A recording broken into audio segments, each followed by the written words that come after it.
ఎండలు మండుతున్నాయి.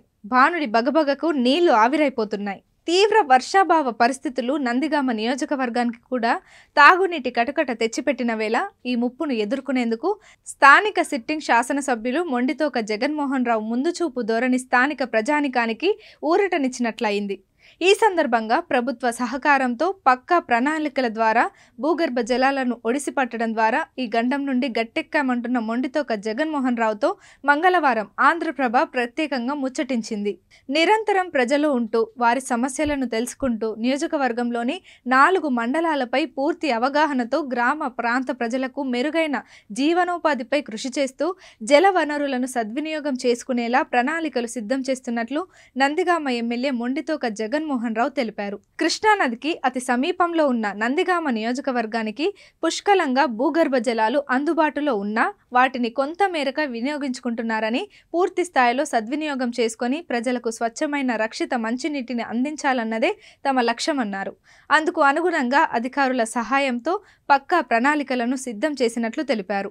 రానున్న రోజుల్లో నియోజకవర్గంలో ఏ గ్రామంలోనూ తాగునీటి సమస్య తలెత్తకుండా శివారు గ్రామాల వరకు శుద్ధమైన రక్షిత నీటిని అందిస్తామన్నారు. నియోజకవర్గంలోని 4 మండలాలలో త్రాగునీటి పరిస్థితి, భవిష్యత్తులో చేపట్టబోయే పనులు, తీసుకోబోయే చర్యలను ఆయన ఆంధ్రప్రభకు వివరించారు. మధిర దగ్గర, కీసరపల్లి దగ్గర బోర్లు ఉన్నాయని, వీటి నుంచి త్రాగునీటిని సరఫరా చేయాలని నిర్ణయించినప్పటికీ వరదలు వచ్చినప్పుడల్లా నదిలో నుంచి వేసిన పైపు లైన్లు కొట్టుకుపోతున్నాయని, దీనికి శాశ్వతంగా పరిష్కరించాలని అండర్ గ్రౌండ్ నుంచి పైపు లైన్లు వేసినప్పటికీ ఇటీవల వచ్చిన వరద ఉధృతి వల్ల పైప్ లైన్లు మొత్తం ధ్వంసమయ్యాయన్నారు. మధిర దగ్గర కూడా ఇదే పరిస్థితి.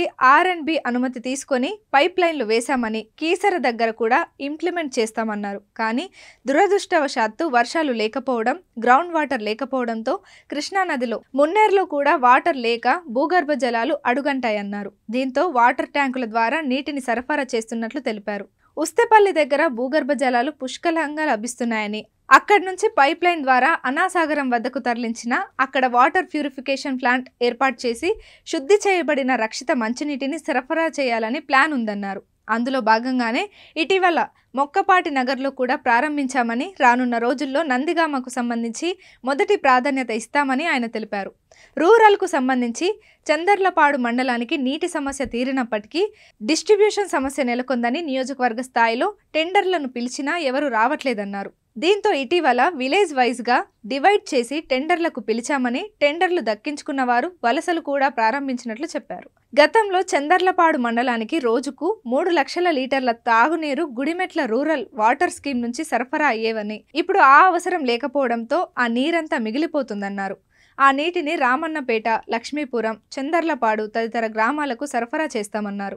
గుడిమెట్ల వాటర్ స్కీమ్ సామర్థ్యం 20 లక్షలు ఉందని, ఆ నీటిని ఉపయోగించుకోవడం ద్వారా ఈ స్కీమ్పై ఆధారపడిన గ్రామాలకు సరఫరా చేస్తామన్నారు. ఆ పనులు కూడా ఇప్పటికే ప్రారంభమయ్యాయని, కొన్ని చోట్ల ముగింపు దశకు కూడా చేరుకున్నాయని వివరించారు. నందిగామ, చందర్లపాడు మండలాలకు సంబంధించి డిస్ట్రిబ్యూషన్ మొదలైన తర్వాత నుంచి వాటర్ సమస్య తలెత్తదన్నారు.